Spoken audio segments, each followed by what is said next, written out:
கர்த்தராகிய இயேசு சுவாமி நாமத்தில் என் நல் வாழ்த்துக்களை அன்போடு கூட அறிவித்து சபை சார்பாக யாருக்கு தெரிவித்துக் கொள்கிறேன்.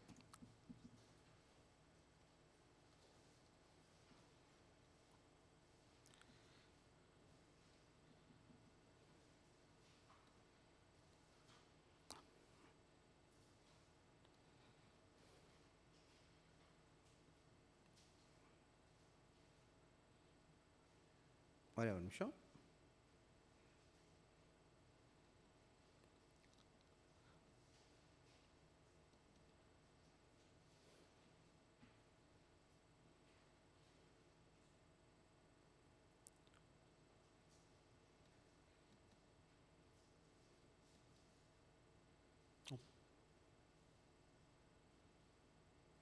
ஓகே.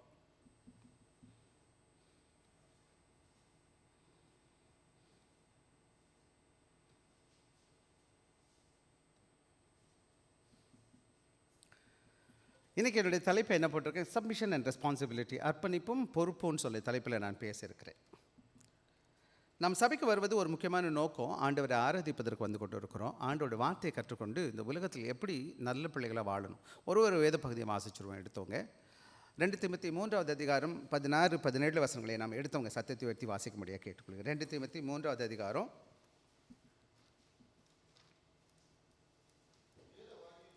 வேத வாக்கியங்கள் எல்லாம் தேவனுடைய ஆவியானவர் நமக்கு கொடுத்திருக்கிறார்.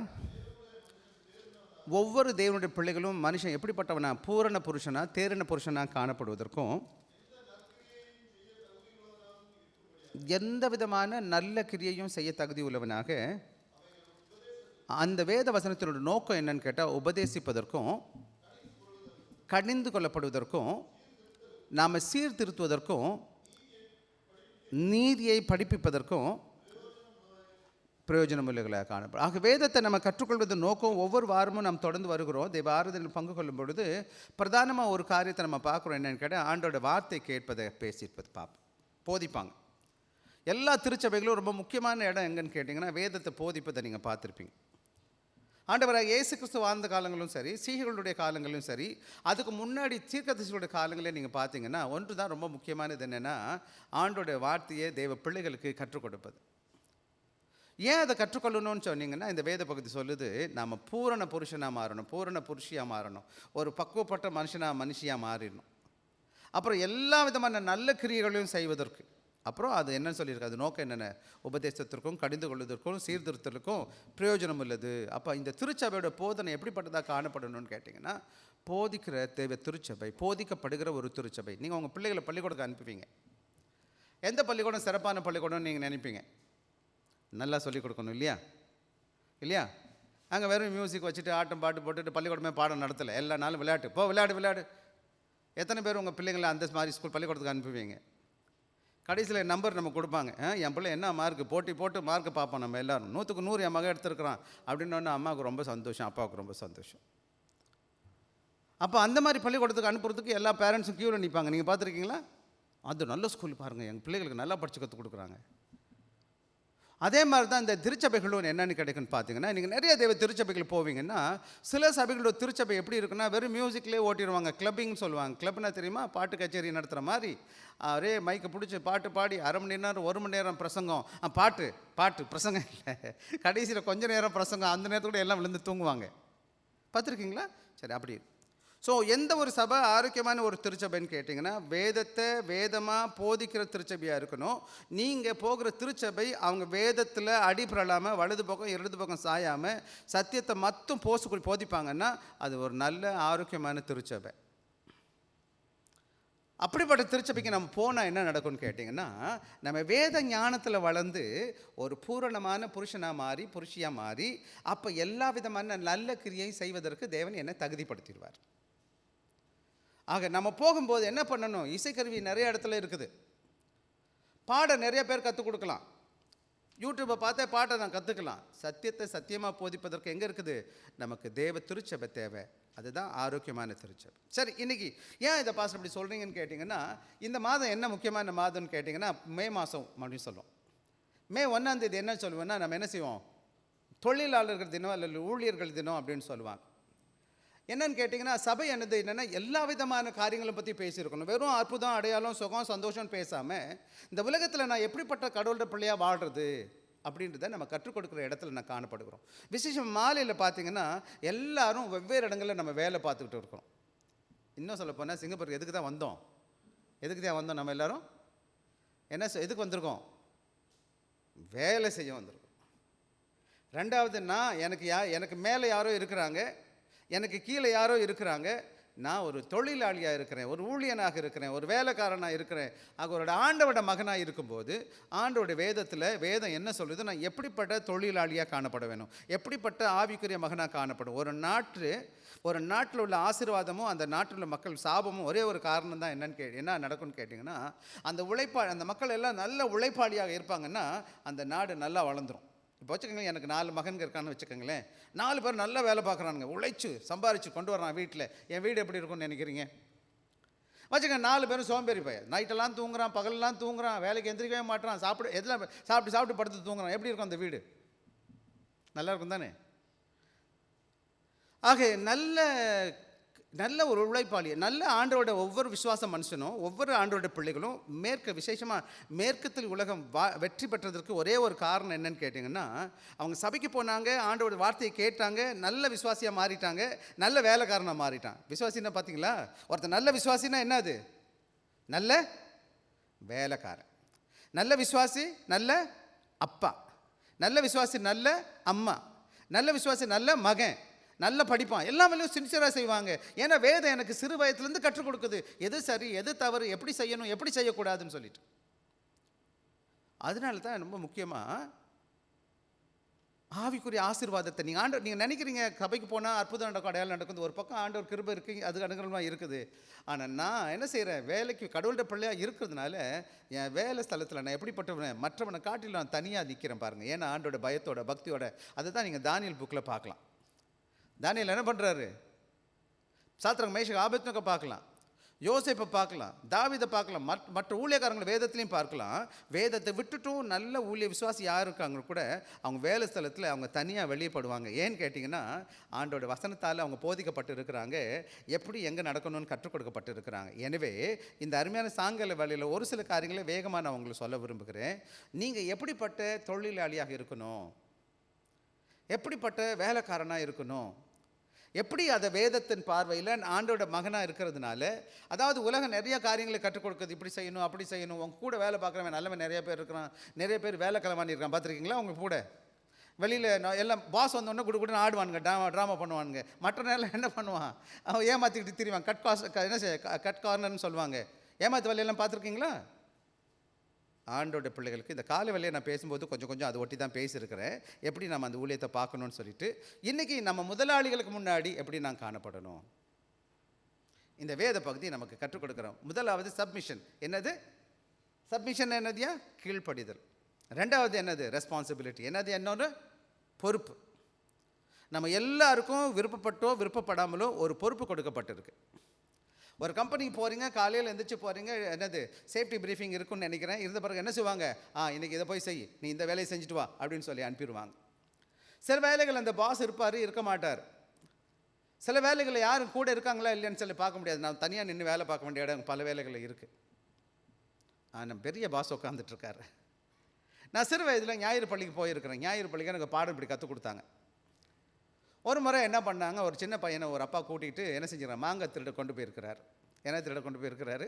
அந்த ஊர்லெலாம் மாங்காய் திருடுற வழக்கம் இருக்கு இல்லையா கொஞ்சம் பேருக்கு. அடுத்தவங்க மரத்தில் போய் மாங்காய் திருடுறது. அவன் என்ன செஞ்சுருக்கான், ஒரு நாள் அப்பா கூட்டிகிட்டு பாரு, வாடா நம்ம 2 பேரும் மரத்தில் போய் தேங்க. அப்பா என்ன சொன்னார், இந்த மகனை கீழே நிப்பாட்டிட்டு மேலே அப்பா ஏறிக்கிட்டு மாங்காய் திருடுறேன், யாரும் வந்தால் மட்டும் சொல்லிடா, வர்றாங்களான்னு பார்த்து சொல்லிடுறா, நான் இறங்கிடுறேன் அப்படின்னு சொன்னார். உடனே இவன் என்ன செஞ்சான், இவனுக்கு போயிட்டான். அப்பா கூப்பிட்டுட்டார், போகாமல் இருக்க முடியுமா? போயிட்டான். அவன் போன பிறகு மேலே அவர் மாங்காய் திருடிக்கிட்டே இருக்கிறார். மாங்காய் இப்போ பேக்கில் பையில் போட்டுட்ருக்கார். உடனே இவன் கத்தனா, அப்பா வர்றாங்க இறங்க ஓடி வாங்க அப்படி கிடுக்கிட்டுன்னு வேலை கீழே வந்துட்டார். கீழே வந்து இறங்கி நின்று எட்டி சுற்றி பார்க்குறாரு. ஒருத்தரையும் காணோம். ஏன்டா போய் சொன்னேன், சும்மாரா அப்படின்னு சொல்லிட்டு திருப்பி ஏறிட்டார். திருப்பி அவனை செஞ்சான். கொஞ்ச நேரம் கழிச்சு அவன் மனசு கேட்கல. திருப்பி அப்பா வர்றாங்க, பார்க்குறான்னு கத்த ஆரம்பித்தான். கீழே இறங்கி வந்தார். திருப்பி வந்து யாரை பார்க்குறாரு அப்படின்னாரு. அப்புறம் அவங்க சண்டே ஸ்கூலில் சொல்லி கொடுத்தாங்களாம், ஏசாமி பார்க்குறாரு. திருடும்போது யார் பார்க்குறா? அப்புறம் அவங்க அப்பாட்ட சொன்னார், சாமி பார்த்துக்கிட்டு இருக்கிறாருப்பா, எனக்கு சண்டே ஸ்கூலில் சொல்லி கொடுத்தாங்க அப்படின்னு சொன்ன உடனே அவங்க அப்பா மனம் மாறிட்டார். ஐயோ நான் திப்பு பண்ணுறேன், கடவுள் பார்த்துட்ருக்காருன்னு சொல்லி மாங்காயெல்லாம் போட்டுட்டு அவர் போயிட்டாருன்னு சொல்லி சின்ன வயசில் எங்களுக்கு கற்றுக் கொடுத்தாங்க. எல்லாம் ஒரு உண்மை இருக்குது இல்லையா? அதில் என்ன இருக்குது? ஆண்டவர் என்ன செஞ்சிட்ருக்கார்? என்ன பார்த்துக்கிட்டே இருக்கிறார். நான் சின்ன வேலை பார்க்குறேன், நான் பெரிய வேலை பார்க்குறேன், நான் படிக்கிறவனாக இருக்கிறேன், அல்ல வீட்டில் வேலை பார்க்குறேன், அல்லது நான் வீட்டில் துணி தான் துவைக்கிறேன், இல்லை பாத்திரம் தான் கழுவுறேன். ஐயா, எந்த வேலையும் தரக்குறைவான வேலை இல்லை என்பதை நீங்கள் இந்த வேலையில் மனசில் வச்சுக்கணும். ஒரு ஆண்டோட பிள்ளைகளுக்கு சொல்லுகிற காரியம். அது எந்த வேலையாக இருந்தாலும் ஆண்டவருக்கு பிரியமாக பயபக்தியாக நீங்கள் செஞ்சீங்கன்னா அது தேவனை ஆராதிக்கிற ஒரு வழி. தேவன் உங்களை அங்கே வச்சிருக்கிறாரு. என்ன, ஆண்டவரை கனப்படுத்துவதற்கு என் கணவனுக்கும் என் மனைவிக்கும் என் பிள்ளைகளுக்கும் சாப்பாடு சமைச்சு அற்புதமாக போட்டேன். என் மகன் என் வீட்டுக்கு என் பிள்ளைங்க சந்தோஷமாக சாப்பிட்றாங்க, என் கணவனை சந்தோஷப்படுத்திட்டேன். அது பெரிய காரியத்தை நீங்கள் செஞ்சிட்டீங்க. துணி துவைச்சிருக்கீங்க, துணியை தேய்ச்சி கொடுக்குறீங்க. அது சின்ன வேலை மாதிரி உங்களுக்கு தெரியும். இல்லை, நிச்சயமாக சின்ன வேலை கிடையாது, ரொம்ப முக்கியமான வேலை. இப்போ இந்த சபைக்கு வர்றீங்க, இந்த சபை நம்ம ஒவ்வொரு ஞாயிறும் வர்றோம், கீழெல்லாம் போகிறீங்க வர்றீங்க. இது சுத்தமாக இந்த சபை இருக்குது நினைக்கிறீங்களா? நம்மளாம் சுத்தம் பண்ணோம்? இங்கே ஒரு அம்மா இருக்கிறாங்க சுத்தம் பண்ணி கொடுக்குறதுக்கு. அவங்க செய்யலைன்னா நம்மளாம் நாரி போயிடுவோம். அந்த சகோதரி ரொம்ப முக்கியமாக வேலை செஞ்சுட்டு இருக்காங்க. இன்றைக்கி ஒவ்வொரு சின்ன சின்ன வேலை பெரிய வேலைன்னு பார்க்கக்கூடாது. ஆண்டவர் எனக்கு கொடுத்த எந்த வேலையாக இருந்தாலும் ஆண்டவருக்கு பிரியமாக செய்வதற்கு என்னை ஒப்புக் கொடுக்கணும், ஆண்டவருக்கு பிரியமாக செய்யணும். விசேஷமாக நமக்கு கொடுத்த வேலை ஸ்தலத்தில், அது வீடாக இருக்கட்டும் அல்லது சபையாக இருக்கட்டும், சமுதாயமாக இருக்கட்டும், வேலையில் எந்த கம்பெனியில் நான் வேலை பார்த்தாலும் என்னையே அந்த வேலைக்கு ஆண்டவர் அனுமதிச்சிருக்கிறார் என்பதை உணர்ந்து நான் பயத்தோட பக்தியோடு என்ன செய்யணும்? இந்த வேலையில் செய்ய தேவன் நமக்கு கிருபை தரணும். எனவே 3 காரியங்கள் இந்த வேத பகுதியில் நான் பேச போகிறேன். அதை குறித்து என்ன செய்வேன்னு கேட்டிங்கன்னா, ஆனால் இந்த உலகத்தில் வெவ்வேறு விதமான அதிகாரங்களையும் அரசாங்கங்களையும் வேலை ஸ்தலத்தையும் நம்ம பார்த்துட்டு இருக்கிறோம். எல்லாரும் நல்லவங்களாக இருப்பாங்களான்னு சொல்ல முடியாது. அதிகமான வேலைகளில் நல்லவங்க நம்ம கூட வேலை பார்க்குறது குறைவு. ஆனால் ஆண்டோட வார்த்தை எப்படிப்பட்ட சூழ்நிலையாக இருந்தாலும் ஆண்டோட வார்த்தை மாறிச்சுன்னா மாறாதா? மாறவே மாறாது. எனவே இன்றைக்கி முதல்ல நம்ம பார்க்க போகிறோம் 1வது வசனம் 2வது வசனம். ரோமர் 12வது 13வது அதிகம் 1-2 வசனம் வாசிங்க எனக்காக. எந்த மனுஷனும் மேலான அதிகாரம் உள்ளவர்களுக்கு, எந்த மனுஷனும் என்ன செஞ்சிருக்கணும்? மேலான அதிகாரம். நமக்கு மேலே யாராக இருந்தாலும், எந்த விதமான அதிகாரமாக இருந்தாலும், எந்த அத்தாரிட்டியாக இருந்தாலும், can you go to the next slide please? போதும். எங்கே பார்த்துருக்கோம்? Source of authority. இங்கே பார்த்தீங்கன்னா இந்த அதிகாரம் எங்கேருந்து வந்திருக்குன்னு பாருங்கள். நம்ம பேசுவோம், வாசிங்கப்பா திருப்பி. தேவனால அல்லாமல் இந்த உலகத்தில் வருகிற எந்த அதிகாரமும் ஆண்டவரால் இல்லாமல் வரவே கிடையாது. அப்போ நமக்கு மேலே இருக்கிற அதிகாரியை தேவன் எனக்கு நியமிச்சிருக்கிறாரு. ஆதலால் எதிர்த்து நிற்கிறவன். ஆக இந்த அருமையான வேளையில் அந்த 2 வேத வசனமும் நமக்கு தெளிவாக சொல்லுகிற ஒரு முக்கியமான காரியம் என்னன்னு கேட்டிங்கன்னா, இந்த அதிகாரம் எங்கேருந்து வந்திருக்குன்னு கேட்டிங்கன்னா டிவைன் சோர்ஸ்ன்னு சொல்கிறாங்க. எங்கேருந்து வந்திருக்குதான்? யார் தான் ஏற்படுத்தியிருக்கிற? என்னோடய பாஸை யார் தான் என்னோடய சூப்பர்வைசர் வச்சுருக்கிறாரு? நிச்சயமாக அந்த சூப்பர்வைசர் நல்லவனே கிடையாது. வச்சுக்கோங்க, நிறைய நேரங்களில் நல்லவங்களை இருக்க வாய்ப்பு குறைவு. விஷயமாக கடவுளை அறியாதவங்களை இருந்தாங்கன்னா எப்படி இருப்பாங்க? அவங்க லாபத்தை தான் பார்ப்பாங்க, நமக்கு எதுவும் செய்ய மாட்டாங்க. பரவாயில்லை. முதல்ல ஆண்டவர் எனக்கு அந்த வேலையை கொடுத்துருக்கிறார், தேங்க்யூ சொல்லுங்கள். முதல்ல எத்தனை பேருக்கு வேலை இல்லை பார்த்தீங்களா? சிங்கப்பூரில் தேங்க் காட் நமக்கு எல்லாருக்கும் வேலை கடவுள் கொடுத்துருக்கிறாரு. அதனால தான் இந்த ஊரில் இருக்க முடியும். வேலை இல்லைன்னு துரத்தி விட்டுருவான். ஒவ்வொரு நாளுக்கும் நமக்கு காலையில் எந்திரிக்கிறோம், ஏதோ ஒரு வேலை இருக்குது. வேலை பார்த்துட்டு வந்தால் எனக்கு கையில் சம்பளம் கிடைக்குது. அந்த சம்பளம் கிடைக்கிறதுனால என்னையும் பார்த்துக்கிறேன், என் குடும்பத்தையும் பார்த்துக்கிறேன், என் பிள்ளைகளையும் பார்த்துக்கிறேன். வச்சுக்கோங்க, காலையில் எந்திரிக்கிறேன், எனக்கு வேலை இல்லை, எப்படி இருக்கும்னு நினைக்கிறீங்க? சம்பளம் இல்லை, வருமானம் இல்லை. இப்போது இந்தியாவில் பாலிட்டிக்ஸ், அரசியல் இது போயிட்டுருக்கு. என்ன போயிட்டுருக்கு? Election service. அங்கே ஒரு வீடியோ பார்த்தேன்.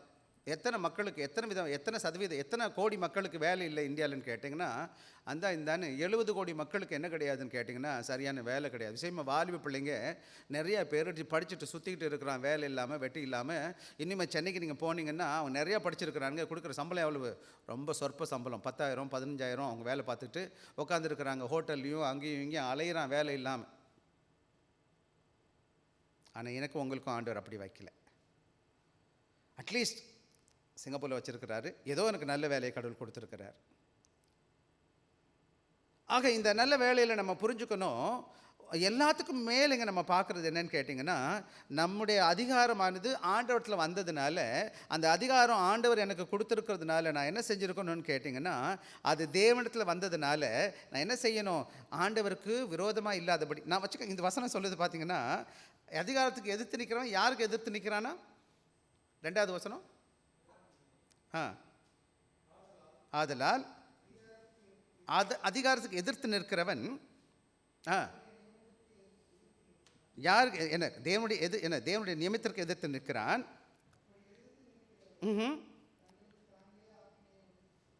அதாவது ரோமர் திருச்சபைக்கு எழுதும்போது பவுல் என்ன செய்கிறாருன்னு கேட்டிங்கன்னா, அன்னைக்கு பார்த்தீங்கன்னா இன்றைக்கி இருக்க விட மோசமான சூழ்நிலை. 2000 வருஷத்துக்கு முன்னாடி நீங்கள் யோசிச்சு பாருங்களேன், எப்படி இருந்திருக்கும். ஒரு கிறிஸ்தவன் சொன்னாலே சரியாக அங்கீகரிக்கப்படலை. அன்றைக்கி கிறிஸ்தவங்கன்னு சொல்ல முடியாது அங்கெல்லாம் போயிட்டு. அப்படிப்பட்ட இடங்களில் நம்ம எப்படி தான் நம்மளை கடவுள் பிள்ளையை நல்லபடியாக காமிக்க முடியும்? இன்னொன்று போல் நான் கவர்மெண்ட்டில் டீச்சரை வேலை பார்த்தேன். உங்களுக்கு கொஞ்சம் பேர் சொல்லியிருக்கேன். என் கூட இருக்கிற எல்லாருமே ஆண்டவரை அறியாதவங்க. அப்புறம் ஏன் பேர் வேறு, இந்து பேர் தான். இப்போ அந்த பேர் அதே சொல்லிடு. அவனுக்கு எல்லாருக்கும் தெரியும் இந்துலேருந்து ரசிக்க கிறிஸ்டின் ஆகிட்டான்னு சொல்லிட்டு. அதுக்கு கோவமாக வரான் என்னை கண்டாலே. அப்புறம் கேலியாக பண்ணுவாங்க. என்ன கேள்வி பண்ணுவாங்க, ஃபாதர் வந்துட்டான். அப்புறம் ஒரு ஆள் வருவான், கர்த்தாவே அப்படின்னு சொல்லுவான். நான் எது வேணாலும் சொல்கிறா போட அப்படின்னு சொல்லி விட்டுட்டுருவேன்னு வச்சுக்கோங்களேன். அவங்க எல்லோரும் கேலி பண்ணுவாங்க. ஆனால் ஆண்டோட மகனாக இருக்கிற நான் எப்படி இருக்கிறது, எப்படி அந்த வில்லியத்தை பார்க்குறது? ஆக இந்த நல்ல வேலையில் நானும் நீங்களும் நல்லா புரிஞ்சுக்க வேண்டிய பாடம் என்னன்னு கேட்டிங்கன்னா, நானும் நீங்களும் புரிஞ்சுக்க வேண்டிய பாடம், அதாவது என் கூட சக ஊழியர்கள் ஒரு விதமான இருந்தால் கூட எனக்கு மேலே இருக்கிற அவங்களும் கடவுளை அறியாதவங்க. விஷயமா இந்தியாவிலலாம் போயிட்டிங்கன்னா அதிகமானவங்க கடவுளை அறியாதவங்க தான் நம்ம கூட வேலை பார்க்குறாங்க. இங்கேயும் சிங்கப்பூர்லேயே அப்படித்தான்னு வச்சுக்கோங்களேன். எவ்வளோ ரொம்ப கஷ்டம். கிறிஸ்தவங்களோட ஊழியம் பார்க்குறது கொஞ்சம் சரியாக இருக்கும் போல் தெரியுது வச்சுக்கங்களேன். ஆனால் அதுவும் அப்படி இல்லை போல் என்ன. ஆக நீங்கள் புரிஞ்சுக்க வேண்டிய முக்கியமான பாடம் என்னன்னு கேட்டிங்கன்னா, நான் ஆண்டவருடைய அதிகாரத்துக்கு, ஆண்டவர் வைத்த அதிகாரத்துக்கு நான் கீழ்ப்படியணும், ஆண்டவருக்கு பிரியமாக இருக்கணும். அதுதான் ரொம்ப முக்கியமான பாடம். ஒரே ஒரு வேத பகுதியை நம்ம வாசிக்க போகிறோம். 1 சாமுவேல் 26வது அதிகாரம் 24வது அதிகாரம் 6வது வசனம். ஒரு உதாரணம் இதை உங்களுக்கு விளக்குவதற்காக சொல்கிறேன், வாசிப்போம். 1 சாமுவேல் 24:6வது வசனம். ஆஹா.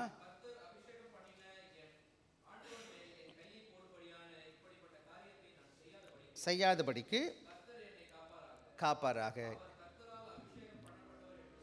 சொல்லி எழும்ப ஒட்டாமல்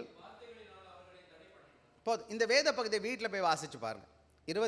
1 சாமுவேல் 11 24வது அதிகாரம் ரொம்ப முக்கியமான ஒரு சம்பவம். சவுல் என்ன பண்ணுறாருன்னு கேட்டிங்கன்னா, சவுல் ராஜா, இந்த இடத்துல சவுல் ராஜா என்ன செய்கிறாரு, தாவீது என்ன செஞ்சிட்டாருன்னு கேட்டிங்கன்னா, நிறையா அவர் செய்த காரியத்தை பெண்கள் எல்லாம் புகழ ஆரம்பித்தாங்க. சவுல் கொண்டது 1000, தாவீது கொண்டது எத்தனை 1000? 10,000. அப்படின்னோன்னு என்ன ஆச்சு அவனுக்கு? போராமல் வந்துருச்சு. யார் மேலே போராமல் வந்துருச்சு? இப்போது தாவீது மேலே சவுலுக்கு போராமல் வந்துருச்சு. அப்போ சவுலுக்கு போராமல் வந்ததுனால இப்போ என்ன பண்ணுறான்னு கேட்டால், அவன் என்ன பண்ணுறான், கொல்றதுக்கு முயற்சி செய்கிறான். யாரை கொல்ல முயற்சி செய்கிறான்? சவுல் என்ன செய்கிறான்? தாவீதை. என்ன செய்கிறாருன்னு கேட்டிங்கன்னா, அந்த பகுதியை வாசிச்சிங்கன்னா, அவர் என்கேதின்னு ஒரு இடம் ஊர் இருக்குது, இன்னும் கூட இருக்குது அந்த இடம். எரிகோக்கு முன்னாடி நாங்கள் போய் பார்த்தோம் அந்த இடத்த. அங்கே போய் என்ன செய்கிறான், ஒரு குகையில் மறைஞ்சிக்கிறான். என்ன செஞ்சால் ஒளிஞ்சிக்கிட்டு இருக்கிறான். சவுல் என்ன பண்ணுறான்னு கேட்டால், 3000 போர்ச்சேவர்களை கூட்டிக்கிட்டு எங்கே போயிட்டான், யாரை கொள்றதுக்கு ரெடி பண்ணிட்டு போயிட்டுருக்கான். இது இந்த வேத பகுதியில் இருக்குது, நீங்கள் வாசித்து பாருங்கள். வேணா வாசிங்களேன் 1வது அதிகாரத்தை 24:1-2 வாசிங்க. சவுல் வந்தபோது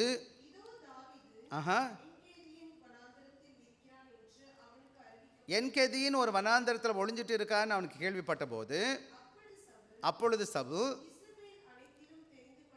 இஸ்ரவேல் நாட்டில் இருக்கிற அனைத்திலும் தெரிந்து கொள்ளப்பட்ட 3000 பேரை கூட்டிக்கிட்டு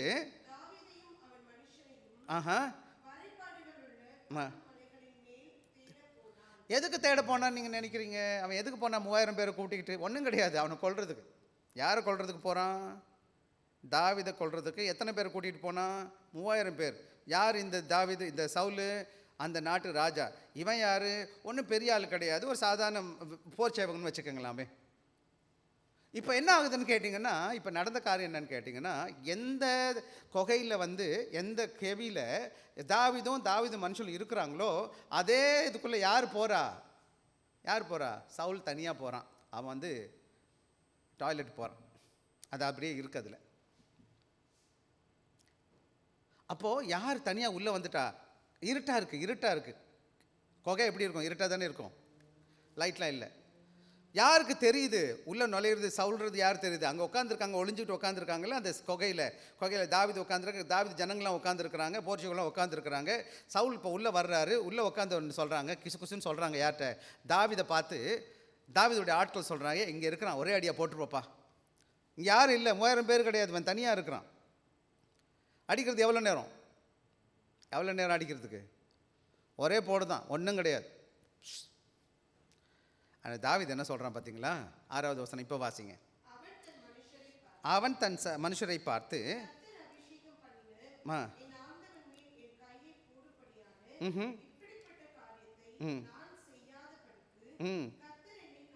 காப்பாராக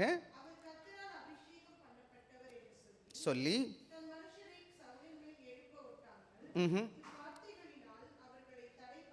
அதுக்கு முன்னாடி ஒரு ஸ்டெப்பு கூட போனீங்க. இந்த வார்த்தை சொல்கிறதுக்கு முன்னாடி என்ன செய்கிறான்னு கேட்டால், அவன் வந்து உள்ளே வந்த உடனே அவன் போய் என்ன செய்கிறான்? அந்த சவுலுடைய துணியுடைய தொங்கல் இருக்கு இல்லையா, அதை கட் பண்ணி கையில் எடுத்துக்கிறான். அடிக்கிறது, அவன் துணியை வெட்டுறதுக்கு முடிஞ்சிச்சுன்னா அவனை அடிக்கிறது எவ்வளோ நேரம், கொல்றது எவ்வளோ நேரம்? இன்னும் சொல்ல போனால் யாரை தேடி தான் வந்திருக்கிறான் இங்கே? இப்போது சவுல் எதுக்கு தான் வந்திருக்கிறான்? தாவீது கொல்றது தான் வந்திருக்கான்னு யாருக்கு நல்லா தெரியும்? தாவீதுக்கு நல்லாவே தெரியும், தாவீது ஜனங்களுக்கும் தெரியும். தாவீது சனங்க சொல்கிறாங்க, அடிச்சிருப்பா, அடி, இதான் ரொம்ப கிட்டத்தில். கடவுள் என்ன இன்னும் சொல்ல போனால் இந்த விதமாக பார்க்கலாம். ஆண்டவர் என்ன செஞ்சிட்டாரு? எதிராளியை கையிலே கொடுத்துட்டார். அப்படி தானே பார்க்கணும், அப்படி தானே நம்மெல்லாம் பார்த்துருப்போம். நம்மளாக இருந்தால் நல்லது தான், நல்ல வாய்ப்படா, ஆட்ரா, போங்கடா, அடிங்கடா. ஆனால் என்ன செய்கிறான்னு கேட்டால், அவன் அடிக்கலை. அதுக்கு பதிலாக என்ன செய்கிறான்? அவனும் கை வைக்கல, அவன் ஜனங்களையும் கை வைக்க விடலை. ஒரு கடவுளோட மனுஷனுடைய இன்னும் ரொம்ப முக்கியமான ஒரு பகுதி போடுமா? 10லேருந்து 12 வரை வாசிங்க எனக்காக.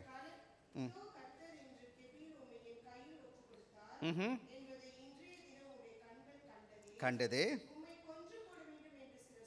சொன்னார்கள்.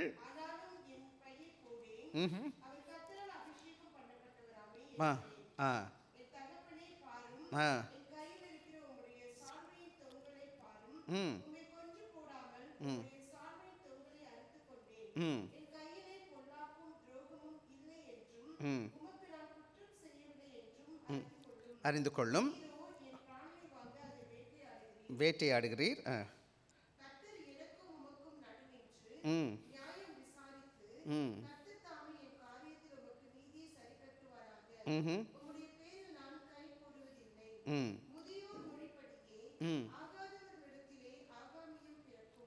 இப்போ என்ன நடந்துச்சுன்னு கேட்டிங்கன்னா, உடனே இவன் சொல்கிறான், ஐயா இங்கே பாருங்க, அவன் போகிறார், வெளியில் இருந்துச்சு போயிட்டார். யார் போயிட்டா? இப்போ சவுல் போன உடனே இவன் வெளியில் வர்றான், கூப்பிட்றான், ஐயா இங்கே வாங்க, என்னை பாருங்க ஐயா. சவுலை கூப்பிட்றான், தகப்பனேன்னு சொல்லி கூப்பிட்டுட்டு, பாரு நீ உள்ளே வந்த, உன் துணியுடைய சங்கல் யார்கிட்ட இருக்குது? என்கிட்ட இருக்குது. நீங்கள் என்ன செய்கிற? கொல்ல பார்க்குற? நான் உன்னை அப்படி செய்யலை அப்படின்ட்டு அவன் பேசுகிறத பார்க்கலாம். 16வது வசனம் 17 வசனம் வாசிங்களோ.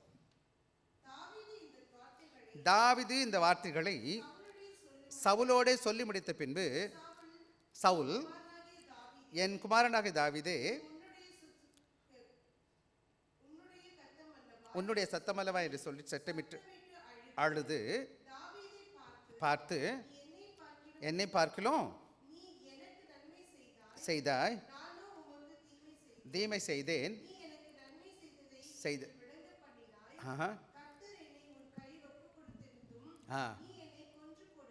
பாருங்களேன், ஒரு அருமையான ஒரு வேத பகுதி. இந்த வேத பகுதி வேதத்தில் இருக்குது. நமக்கு வாய்ப்பு கிடைக்கும்போது நம்ம எப்படா அடுத்தவனை பழி வாங்கணும் அப்படின்னு சொல்லி வழி பார்க்குறோம். தயவு செய்து ரோமர்லேயே சொல்லியிருக்கு, பழி வாங்கிறது ஆண்டவருடையது. சில வேலைகளில் ரொம்ப ஈஸி சொல்கிறது, நான் சொல்கிறது. என்னுடைய வாழ்க்கையில் இந்த ஊழியங்கள் இந்த ஊழியத்தில் வந்து இந்த வருஷம் இருக்கும்போது நம்ம எல்லோரும் வெகுலியாக நினச்சிக்கிட்டு எல்லாருக்கும் நல்லது செய்யணும்னு நினச்சிக்கிட்டு ஏதோ பண்ணிக்க கிடப்பேன் நான் பாட்டுக்கு. ரொம்ப நம்ம இன்னும் சொல்ல போனால் ரொம்ப என்ன சொல்கிறது, கபடுலாம் நமக்கு இல்லை. கடவுள் ஊழியக்காரனு கபடு இருக்கக்கூடாது. என்ன நம்மளாம் கொஞ்சம் ஃப்ராங்காக இருக்கிறோம். ஃப்ராங்க்ன்றதை விட நம்ம பாட்டுக்கு எந்த வினையும் கிடையாது. ஆனால் மக்கள் அப்படி இல்லை, மற்றவங்க அப்படி இல்லை. ஆனால் இதை நான் கற்றுக்கிட்டேன், பின்னாடி நாட்களில் கற்றுக்கிட்டு இருக்கிறேன், நான் கற்று முடிக்கல. எப்போ நான் திருந்துவேன்னு எனக்கே தெரியல. அப்பப்போ பிள்ளைங்க கற்றுக் கொடுத்துருவாங்க நமக்கு பாடங்களை. நம்ம இப்போ செய்வோம், இவங்களாம் இப்படி செய்வாங்களான்னு நிறைய யோசிக்கிற மாதிரி சூழ்நிலையில் தள்ளிடுவாங்க. ஆனால் நீங்கள் எப்போ என்ன செய்யக்கூடாது? ஆண்டவருக்கு விரோதமாக செய்யக்கூடாது. ஆண்டவருடைய பிள்ளைகளாக இருக்கிறதுனால எந்த காரியம் என்னோட வாழ்க்கையில் நடந்தாலும் ஆண்டவருடைய சித்தம் இல்லாமல் என் வாழ்க்கையில் இன்னொரு வேத பகுதி இருக்குது, இன்னொரு நாளைக்கு நேரம் வாசிக்க நேரம் இல்லை, அதனால் நான் அங்கே போக மாட்டேன்.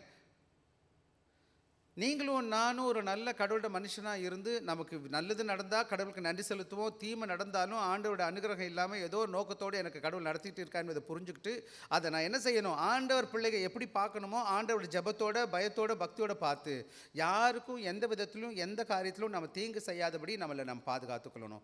விசேஷமாக நமக்கு கூட இருக்கிறவங்க நிறைய நேரங்களில் நல்லவங்களாக இருக்க வாய்ப்பு குறைவு. நான் முதலே சொல்லிக்கிட்டு இருக்கிறேன், 1-2 பேர் நல்லவங்களாக இருந்தால் ஆண்டவருக்கு நன்றி செலுத்துங்க. ஆனால் ஒன்று மட்டும்தான் உங்களுக்கு சொல்லுவேன், நீங்கள் ஆண்டோட மகனாக இருக்கீங்க, மகளாக இருக்கிறீங்க. உங்கள் வேலை ஸ்தலத்தில், உங்கள் வீட்டில், உங்கள் சமுதாயத்தில், உங்கள் திருச்சபையில் யாருக்கு விரோதமாக நம்ம செய்யக்கூடாது.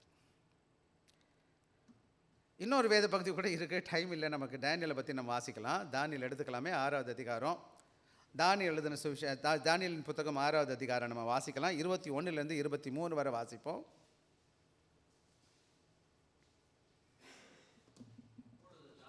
அப்பொழுது தானியேல், வாழ்க,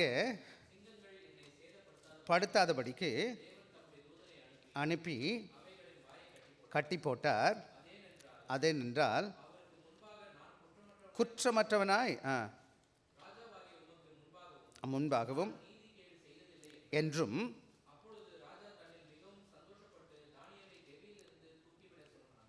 இங்கே நடந்த காரியம் உங்களுக்கு எல்லாருக்கும் தெரியும். இந்த ஸ்டோரி உங்களுக்கு ரொம்ப நல்லா தெரியும். என்னாச்சு? தானியேலை எல்லாரும் ட்ரை பண்ணுறாங்க, எப்படியாச்சும் அவனை மாட்டி விடணும். என்னத்துக்கு மாட்டி விடணும்? எதிலடா மாட்டி விடுறதுன்னு தேடி பார்க்குறான். ஒரு குற்றம் கூட கண்டுபிடிக்க முடியலன்னு வசனம் சொல்லுது. இப்போ கடைசியில் ஒரே ஒரு இடம் தான் கண்டுபிடிக்க முடியுமா? ஏன்னா அவன் பக்தியில். அப்போ என்ன செய்யணும்? அவனை கடவுளை வணங்கக்கூடாது. அப்படிடா நட்பாட்டுன்னு பாட்டு அதுக்கு ஒரு புத்திர போட சொல்கிறாங்க, போட்டுடுறாங்க. போட்ட பிறகு அவன் என்ன செய்கிறான்? அதை மீறி அவன் செய்கிறத நீ பார்க்கலாம், அவன் ஜெபிக்கிறத பார்க்குறான். சட்டத்திட்டங்களுக்கு அவன் கீழ்ப்படியாமல் இல்லை, மற்ற திட்டத்துக்கு எல்லாம் பண்ணுறான். இந்த இது தனிப்பட்ட விதத்தில் அவன் கடவுளுக்கும் அவனுக்குள்ளதாக இருப்பதனால அவன் என்ன செய்கிறான்? அவன் செய்கிற வழக்கத்தின் படிக்கிறான், அவன் மாட்டிக்கிறான். அவன் சிறைச்சாலையில் அவன் சிங்கக்கபியில் போடுறாங்க. சிங்கக்கபியில் போட்ட உடனே என்ன நடந்துச்சுன்னு உங்களுக்கு நல்லா தெரியும். சிங்கம் என்ன செஞ்சுச்சு? ஆண்டவர் அந்த சிங்கம் யார் சிங்கமா? ஏசாமியுடைய சிங்கமாக. அதனால் அது என்ன செய்யலை, அதை அவனுக்கு சாப்பிடலை. அதுவும் அவன் ஃப்ரெண்டாக இருந்துச்சு, ஏன்னா அவனுக்கு கடவுள் கிருபை இருந்துச்சு. ராஜா பிரதிபிக்கிறான்யா. 26வது வசனம் வாசிங்க எனக்கு. 6:26. ஆளுகைக்குள் யாவரும் தானியேலின் தேவனுக்கு முன்பாக நடுங்கி வேண்டும் என்று என்னாலே தீர்மானம் பண்ணப்படுகிறது. ஜீவனுள்ள தேவன், நிலைத்திருக்கிறவர், அழியாதது. ஆக இன்றைக்கி நீங்கள் உங்கள் இடத்துல கடவுளுக்கு பிரியமாக வாழும் பொழுது ரொம்ப முக்கியமான ஒரு காரியத்தை செஞ்சிட்ருக்கீங்க. என்ன செய்கிறீங்க? உங்கள் ஆண்டவரை நீங்கள் கனப்படுத்துக்கிறீங்க. நீங்கள் உண்மையான ஆண்டவரோட மகன் மகள்னு காமிக்க போகிறீங்க. பிரச்சனை வரலையா? வந்துச்சு. நான் ஆண்டோட பிள்ளையாக இருக்கிறேன், ஆண்டோட மகனாக இருக்கிறேன், ஏசுசாமி பிள்ளையாக இருக்கிறேன். நான் ஆண்டோட பிள்ளையாக இருக்கிறதுனால என்னோட வாழ்க்கை எப்படிப்பட்டதாக இருக்குது? ஆண்டவர் பிரதிபலிக்கிறதா இருக்குது. எங்கே உங்களை கடவுள் வச்சிருக்கிறாரோ அங்கே ஊழியக்காரியாக வச்சிருக்கிறார். அன்பான பிள்ளைகளுக்கு சொல்லுகிற காரியம், நீங்கள் பேசுகிற பேச்சு, நீங்கள் செய்கிற ஒவ்வொரு காரியமும் கடவுளை பார்த்து கடவுளை கனப்படுத்துறதா மகிமைப்படுத்துகிறதா இருக்குதா, இல்லை பிசாசுக்கு பிரியமாக இருக்குதான்னு யோசித்து பார்க்கணும். பல வேலைகள் அந்த மாமிசம் ரொம்ப பலகீனமாக, பழிக்கு பழி வாங்குறது, இப்படி செஞ்சுட்டான் விடு, என்ன பண்ணுறது, அப்படி தான் பண்ணணும்னு தோணும் இல்லையா? நம்ம என்ன செய்வோம்? அவன் ஒரு வாட்டி திட்டினா நான் 3 வாட்டி திட்டணுமா இல்லையா? சும்மா ஜோக் இப்படி சொல்லுவாங்க. அந்த காலங்கள்லாம் பார்த்தீங்கன்னா வெளியில் கொலை அடியிலலாம் தண்ணி பிடிப்பாங்க, பார்த்துருக்கீங்களா? ஊர்லெலாம் பார்த்தீங்கன்னா ஒரு பப்ளிக் பொதுவான ஒரு குழாய் இருக்கும். அங்கெல்லாம் வரிசையாக என்ன செய்வாங்க? பாத்திரத்தை வச்சுருப்பாங்க. அப்புறம் ஒருத்தர் டேர்ன் வரும். அங்கே நிறைய சண்டைலாம் நடக்கும் சகோதரிகளுக்குள்ளே. நீங்கள் பார்த்துருக்கீங்களா? ஒரு சகோதரி கடவுளை அறியாத சகோதரி, இன்னொரு சகோதரி கடவுளை அறிஞ்ச சகோதரி, 2 பேரும் சண்டை போட்டாங்களாம். சொல்லியிருக்காங்கன்னு நினைக்கிறேன். உடனே இந்த கடவுளை அறியாத சகோதரி இந்த கடவுள் அறிஞ்ச சகோதரியை பார்த்து திட்டுறா, நீ நாசமாக போக, நீ என்ன செய்ய, உன் வாயில் மண்ணள்ளி போடன்னு சொல்கிறா. இவ அப்படியே சொல்கிறா, நீ நல்லா இருப்ப, உன் வாயில் சீனி அள்ளி போடன்னு திட்டினாலாம். நீங்கள் எப்படி தான் திட்டணும்?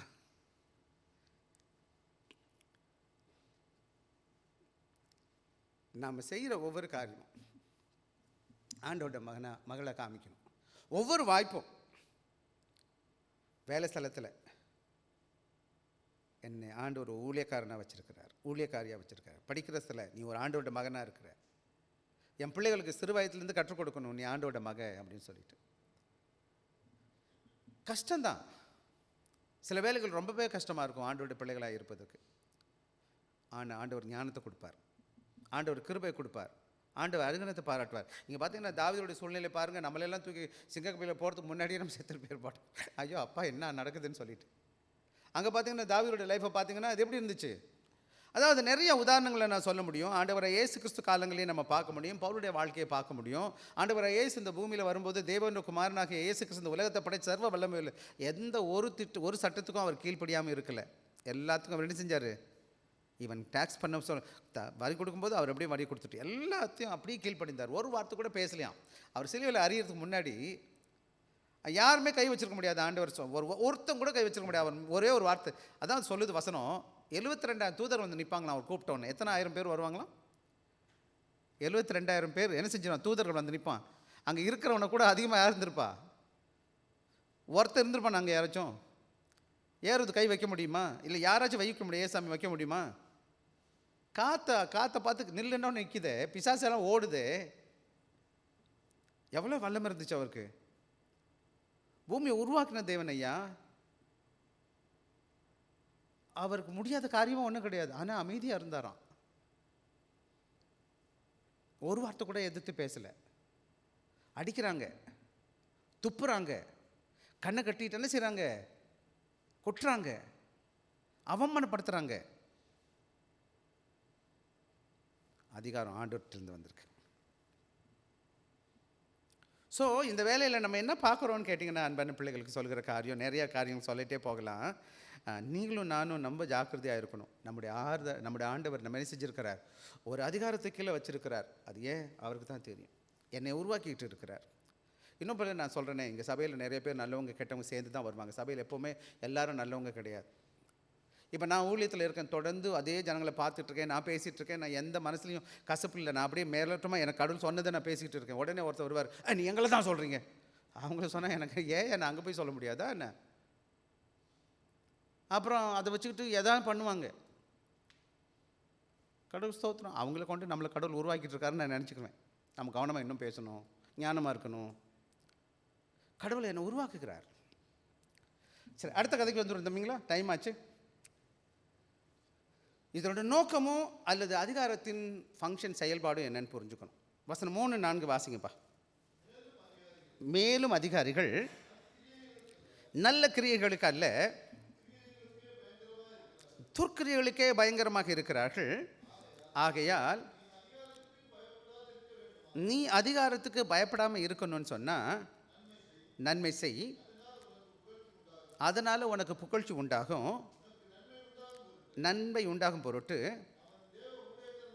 ஊழியக்காரனாக இருக்கிறான், பயந்திரு,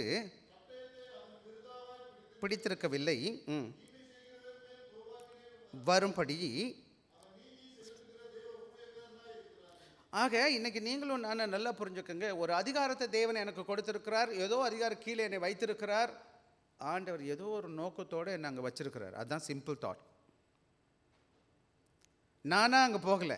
இங்கே பார்த்தீங்கன்னா நிறைய நேரங்களில் இந்த வேலையெல்லாம் எடுக்கிறோம் இல்லையா, வச்சுக்க இந்த சர்ச்சில் நான் வந்திருக்கிறேன், இல்லை நீ நினைக்கிறேன் நான் இங்கே வந்து நினைக்கிறேன்னு சொல்லிட்டு நம்மளாம் இங்கே நீ வந்துன்னு நினைக்கிறீங்களா? வேணா நம்ம வந்த மாதிரி நம்ம உணரலாம். ஆனால் கடைசியில் யார் தான் கொண்டு வந்தா? எப்படி இந்த இடத்துல இந்த சபை இருக்குது, இந்த சபைக்கு நான் போகணும். இந்த காலகட்டம் ஆயிரக்கணக்கான சபை இருக்குது சிங்கப்பூரில்.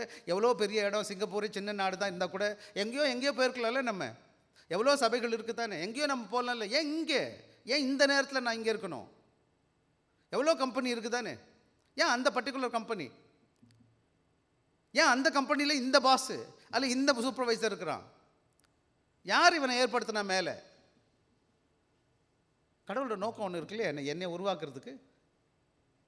இப்போ யோசேப்பை பற்றி நமக்கு வசனம் இருக்கிற அப்புறமா பார்ப்போம். நான் யோசேப்பு எங்கே சொல்கிறான்னு கேட்டிங்கன்னா, ஆக ஒன்று நீங்கள் நல்லா புரிஞ்சுக்கணும். அவன் என்ன செய்கிறான்? நீதியையும் ஒழுக்கத்தையும் நம்முடைய சமுதாயத்தில் என்ன அந்த வசனம் சொல்லும்போது சொல்லுது, என்ன செய்யுதுன்னு கேட்டிங்கன்னா, நன்மை உண்டாகும் பொருட்டு. அதாவது 4வது, உனக்கு நன்மை உண்டாகும் பொருட்டு. யாருக்கு உண்டாகும் பொருட்டா? வசனம் 3 வாசிச்சிங்கன்னா எப்படி இருப்பான்? 3வது வசனம் மறுபடியும் வாசிங்க. அதிகாரிகள் நற்கிரியைகளுக்கு அல்ல, அவங்க கெட்ட காரியத்துக்கு தான் நல்லவங்க பயங்கரமாக இருக்காங்கன்னு சொல்லியிருக்கு. அடுத்து பயந்துரு, பயப்பட வேண்டுமானால் நன்மை செய், உனக்கு உண்டாகும் புகழ்ச்சி, உனக்கு புகழ்ச்சியை கடவுள் கொடுப்பார். அடுத்து பாருங்கள், அதுக்கப்புறம் தொடர்ந்து உனக்கு நன்மை உண்டாகும் பொருட்டு. புரியுதா ஏதாச்சும் இதில்? உனக்கு நன்மை செய்கிறதுக்கு அவன் கெட்ட ஊழியக்காரனை மேலே வச்சுருக்காரான். எப்படி புரியுதா? நம்மளை டிசிப்ளின் மாஸ்டர் வந்து நல்ல டிசிப்ளின் இருந்தால் தானே நம்ம டைட்டாக இருப்போம், நல்லா இருப்போம். வச்சுக்கோங்க, ஒரு நல்ல பாஸ் இல்லை, நல்ல சூப்பர்வைசர் இல்லைன்னு சொல்லி வேலை கற்றுக்க மாட்டோம், தெரியுங்களா? விளையாண்டுட்டுருவோம். எனக்கு வந்து நான் சின்ன வயசில் பள்ளிக்கூடம் போது இங்கிலீஷ் டீச்சர் ஒருத்தர் இருந்தார், பேர் மறந்து போயிட்டேன். அடின்னு பயங்கர அடி. அவர் கண்ட கிடுக்கிட்டு அடிப்போம், அப்போ தான் நல்லா படிப்போம். சாதாரணமாக டீச்சர் அடிக்க மாட்டாங்க, இப்போல்லாம் அடிக்கிறதுலாம் விட்டுட்டிங்கன்னு நினைக்கிறேன். நிறைய பேர் டீச்சர் அடிக்க மாட்டாங்க போல். அந்த காலத்தை பிச்சு எடுத்துருவாங்க நம்மளெல்லாம், கால் கையெல்லாம் போட்டு வாங்கி அந்த டீச்சர் வரக்கூடாதுன்னே கடவுளை வேண்டிக்கும், ஆண்டவரே இந்த சார் வரக்கூடாது. ஆனால் அந்த காலத்தில் அந்த நேரத்தில் படித்த இங்கிலீஷ்லாம் இருக்குல்ல, கேட்டிங்கன்னா அப்போ இன்னும் கூட ஞாபகம் வச்சுருக்கேன். நான் எங்கே 7ஆம் கிளாஸில் படித்ததெல்லாம் இப்போ கேட்டிங்கன்னா சொல்லுவேன் நான்.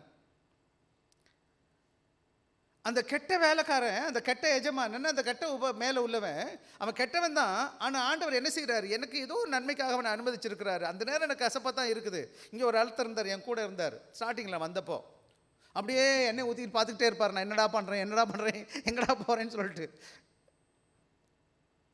பட் கடவுள் வச்சுருந்தார்.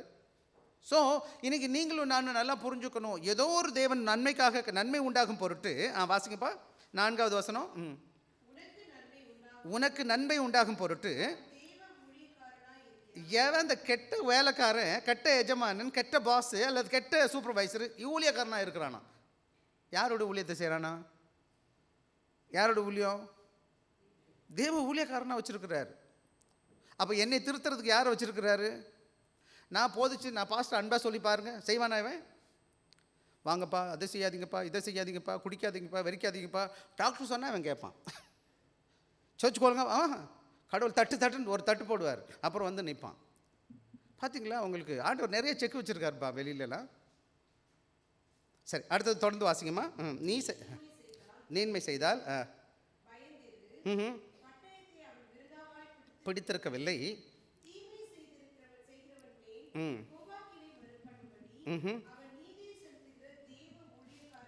அவன் நீதியை செலுத்துகிற தேவ ஊழியக்காரனாக இருக்கான். அதை விட பெரிய கூத்தக்க பாருங்கள். எவ்வளோ நீதி செய்கிறான் அவன். நீதியை செய்கிறான், என்னை நீதியில் நடத்துகிறான். வச்சுக்கோங்களேன், நமக்கு இருக்கிறவங்க எல்லாரும் நல்லவங்களாக இருந்தாங்கன்னா நம்ம நல்லவங்களாக கெட்டவங்களா நம்ம அடையாளம் கண்டுபிடிக்க முடியாது. நம்ம கூட இருக்கும்போது நான் ஒன்று மட்டும் கற்றுக்கிட்டேன். நான் நிறைய கெட்டவங்கள்ட்ட கற்றுக்கிட்ட ஒரே ஒரு பாடம் என்னென்னு கேட்டிங்கன்னா, நான் அவனை போல் இருக்கக்கூடாது. யாருமா இருக்கக்கூடாது? எனக்கு ஒரு தீங்கு செய்கிறாங்க இல்லையா, அவங்க செஞ்ச பிறகு நான் கற்றுக்கொண்ட பாடம், முக்கியமான பாடம் என்னது? நம்ம யாருக்கும் அப்படி செய்யக்கூடாது. எல்லாத்துக்கும் நம்மளை முடிஞ்ச மட்டும் நல்லது செய்யணும். ஸோ இன்றைக்கி நானும் நீங்களும் நல்லா கவனமாக கவனிக்கணும். தேவன் கொடுத்த பெரிதான கட்டளை இந்த வேலையில் என்னன்னு கேட்டிங்கன்னா, நான் ஆண்டோட மகளாக இருப்பதுனால தேவன் ஒரு நோக்கத்தோடு கூட அந்த அதிகாரத்தை எனக்கு மேலே ஆண்டவர் கொடுத்துருக்கிறாரு. என்னையே அந்த அதிகாரத்தில் வச்சு என்னை உருவாக்கிக்கிட்டு இருக்கிறாரு. ஒரு பூரண மனுஷனாக, பூரண புருஷியாக மாற்றிக்கிட்டு இருக்கிறாரு. ஆக மொத்தத்தில் நான் ஆண்டோட ஊழியத்தை நான் செய்வதற்கு கர்த்தர் கிருபை தருவார். வேதத்தை வாசிப்புங்கன்னு சொன்னால் உங்களுக்கு நல்லா தெரியும், எடுத்தவங்க வாசிக்கலாம் எனக்காக. ஆதியாகமம் 41வது அதிகாரம் வாசிங்க எனக்காக. 31 41, 39 41 வாசிங்க.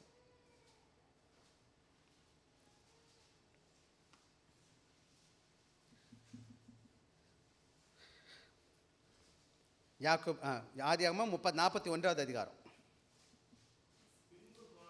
பின்பு பார்வோன் 39 39 வாசிங்க. பார்வோன் யோசேப்பை நோக்கி வெளிப்படுத்திருக்கிறபடியால் இல்லை இருப்பாய், ஆஹா ஆஹா ஆ ம் ம் ஆ ஆ ம் போட்டு ஆ ம் ம் ஆ போதும். இந்த இடத்துல நீங்கள் நம்மளால் கவனமாக கவனிக்கணும். இதுக்கு முன்னாடி யோசிப்புடைய லைஃப்பை நீங்கள் கொஞ்சோண்டு பார்க்கணும். அண்ணன்க 10 பேர். யோசேப்பு நம்பர் 11 அப்பாவுக்கு. யாக்கோபுடைய 12 பிள்ளைங்களில் மொத்தம் 11 பிள்ளைங்க என்ன செய்யிருக்காங்க. இவன் 11ஆம் நம்பர் தான் யோசேப்பு. இதுக்கு முன்னாடி யார் இருக்கா? 10 அண்ணன்கள் இருக்காங்க. எல்லாம் ரவுடி பசங்க, ஆடு மாடு மேய்க்கிறவங்க, ஆடு மேய்க்கிற பசங்க. அந்த காலத்தில் யாரும் படிக்க போகிறதில்ல பள்ளிக்கூடத்துக்குலாம், உங்களுக்கு தெரியும். எல்லாம் ஆடு மேய்க்கிற வேலை இருக்குது. ஒருத்தன் மொரட்டாட்டம் உள்ளவனுங்க. அப்பாவுக்கு ரொம்ப பிடிச்ச பையன் யாருன்னா 11th பையன். இதுதான் 11வது பையன். யாருன்னு கேட்டால் இந்த யோசேப்பு தான் ரொம்ப பிடிச்சேன். ஏன்னா ரொம்ப விருப்பமான மனைவிக்கு பிறந்தவன். அவனுக்கு அழகழகாக ட்ரெஸ் வாங்கி போடுறாரு, நல்லா வித்தியாசமாக பார்த்துக்கிறாரு. இதில் இன்னொரு பாடம் இருக்குது, இன்னொரு நாளைக்கு நம்ம கற்றுக்கொள்வோம். உடனே இவங்க எல்லாருக்கும் இவன் மேலே போராமல் வந்துடுது. என்ன செய்யறான்? கொல்ல பார்க்குறானுங்க. கொல்ல ஒருத்தர் ரூபன் சொல்கிறான், டே கொல்றாதீங்களான்னு சொல்லிட்டு மூத்தவன் சொல்கிறான் கொல்லாதீங்கடான்னு சொல்லிட்டு குழியில் போடுறாங்க. உடனே அங்கேருந்து இஸ்மாவேலர்கள்னு சொல்லுவாங்க. அது என்னது, இப்போ இவங்க வந்து வியாபாரிகள் அந்த பக்கம் போகிறாங்க. அந்த பக்கம் நடந்து போகிறது தூரமாக பார்க்குறாங்க, கூப்பிட்றானுங்க, வாங்க வாங்கன்னு கூட்டிகிட்டு போய் இவனை கொண்டு போய் என்ன செய்கிறானுங்க, விற்று போட்டுறானுங்க. காசை வாங்கிட்டு, வெள்ளி காசை வாங்கிட்டு இங்கேருந்து விற்று வருகிறான். போத்திபார் வீட்டுக்கு வர்றான். போத்திபார் வீட்டில் நல்லா இருக்கிறான், அவனுக்கு மதிப்பு கிடைக்குது. உடனே அங்கே ஒரு பிரச்சனை வருது. அவனுக்கு சிறைச்சாலைக்கு போகிறான். சிறைச்சாலையில் அங்கே இருக்கிறான், ரொம்ப வருஷம் இருக்கிறான். அந்த காலையில் சொல்லும்போது நல்லா புரிஞ்சிங்கன்னா, 17 வயசு இருக்கும்போது அவங்க அண்ணன்மாருங்க குழியில் போட்டு வித்துறானுங்க. 17 வயசில் இருக்கும்போது. அப்போ இங்கே வரும்போது அவன் பிரைம் மினிஸ்டராக வரும்போது அவன் கடவுள் அங்கேருந்து அவன் மேலே தூக்கும்போது இன்னும் அவனுக்கு வயசு 34 வயசு ஆயிடுச்சு. இதுக்கடையில் இந்த 17 வருஷ காலம் இருக்குது பார்த்தீங்களா. 17லேருந்து 17 வருஷம் என்ன நடந்துச்சுன்னு நினைக்கிறீங்கம்மா?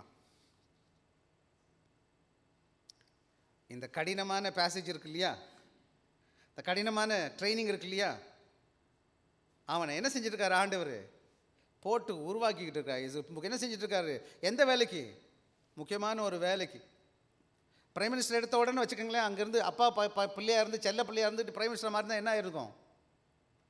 கஷ்டம் நட்டம் தெரிஞ்சிருக்காது, மக்கள் எப்படி இருக்குன்னு தெரிஞ்சிருக்காது, எப்படி மற்றவங்களை விசாரிக்கணும் நேசிக்கணும்னு தெரிஞ்சிருக்காது. அது எல்லா நுணுக்கமும் அவனுக்கு தெரிஞ்சிருக்காது. எவ்வளோ தான் ஞானவானியாக இருந்தால் கூட நல்லவனாக இருந்திருப்பான்னு அவனுக்கு வாய்ப்பு கிடையவே கிடையாது. ஏன்னு கேட்டிங்கன்னா, ஆண்டவர் என்ன செய்கிறாரு? அவனை உருவாக்கிக்கிட்டு இருக்கிறார். எங்கே? அண்ணன்க அண்ணன் போட்டு விற்கிறான். அவன் என்ன செய்கிறான்? சாதாரண ஒரு பொருளை போல் விற்கப்படுகிறான். அங்கே மாற்றி கை மாறி வர்றான். அவன் எப்படி இருந்திருப்பான் நீங்கள் யோசிச்சு பாருங்கள், அவன் வாழ்க்கை எப்படி இருந்திருக்கும்னு சொல்லிட்டு. ஆனால் வேதம் என்ன சொல்லுது தெரியுங்களா? அவன் எங்கே போனாலும் எப்படி இருந்தானா? உண்மையாக வேலை பார்த்தானா. ஆண்டவர் அவனோடு கூட இருந்தான்னு வேதம் சொல்லுது. அப்போ ஆண்டவர் ஒருத்தனை உருவாக்குவதற்கு கடவுள் பயன்படுத்துகிற ஒரு முக்கியமான வழி என்னன்னு கேட்டிங்கன்னா, பல வேலைகள் நம்ம கை மாறி சில சூழ்நிலைகளை நல்லவங்களோ கெட்டவங்களோ சில விதமான ஆட்களோடு கூட வேலை செய்யும் பொழுது நிறைய பாடங்களை தேவன் நம்முடைய வாழ்க்கையில் கொடுக்குறார். நம்மளை என்ன செய்கிறார்? ஒரு பூரண மனுஷனாக பூரண புருஷியாக மாற்றிட்டு இருக்கார். எனவே தான் மற்றவங்க பார்க்குறதுக்கும் நம்ம பார்க்குறதுக்கும் அந்த காரியம் வித்தியாசமாக தெரியும். பார்த்துருக்கீங்களாயா?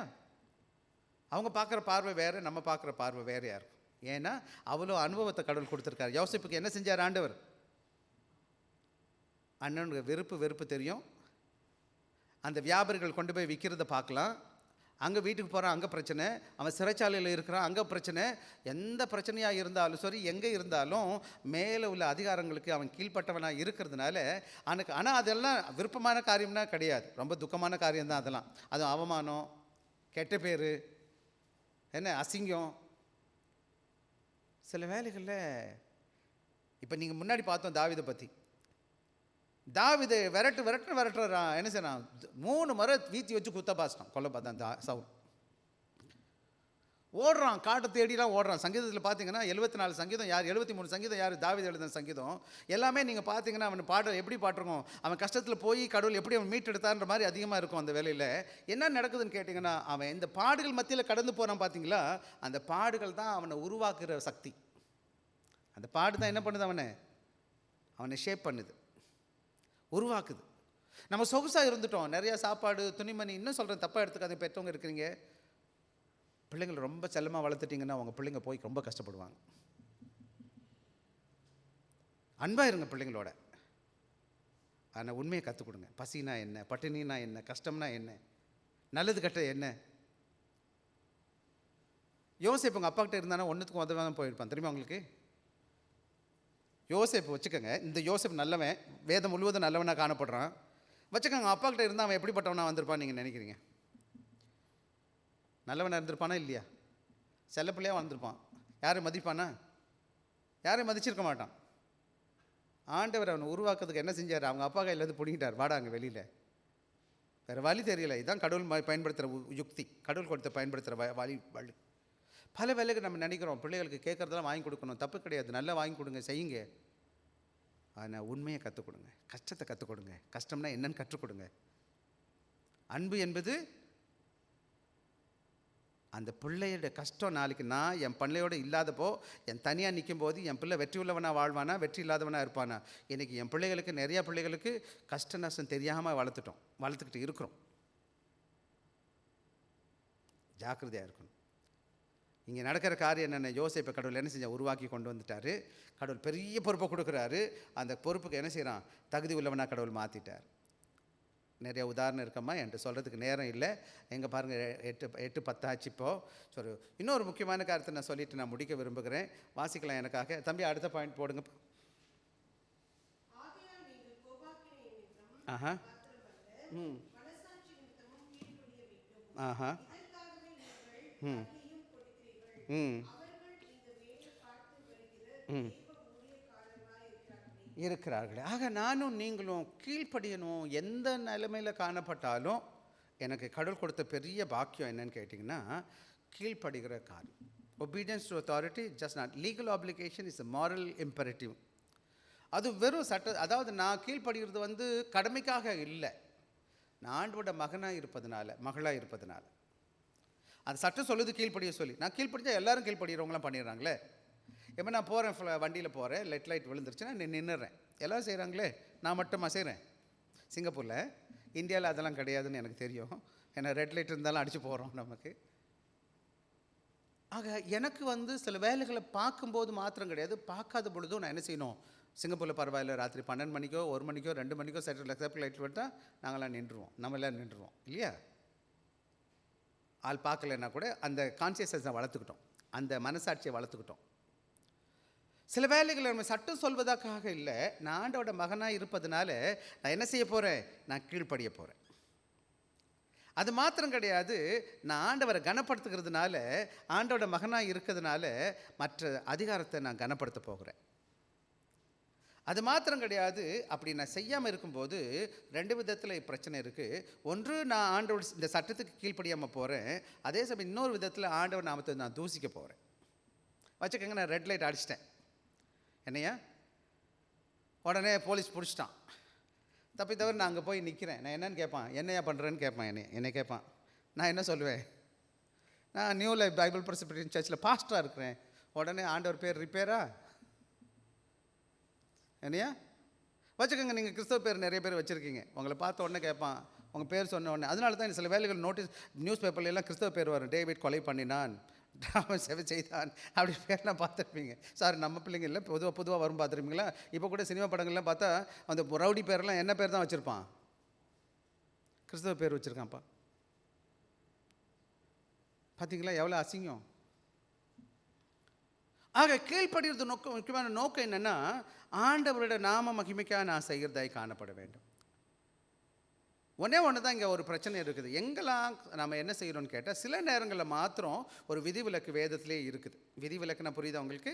கீழ்ப்படுகிறதுக்கு எந்த இடத்துல ஆண்டவருக்கு விரோதமாக மாத்திரம் இருக்கோ அந்த நேரத்தில் மட்டும் என்ன செய்ய மாட்டோம்? கொஞ்சம் கஷ்டம். புரியுதுங்களா உங்களுக்கு? சாத்ராக் மேஷாக் ஆபேத்நேகோ கதையை நீங்கள் பட்டிருப்பீங்க. தானியேல் 3வது அதிகாரம் வாசிச்சிருப்போமா? ஒரே ஒரு வசனத்தை சொல்லிட்டு நான் இறங்கிறேன் வேகமாக, டைம் ஆச்சு. தானியேல் 3வது அதிகாரத்தை எடுத்துக்கோங்க.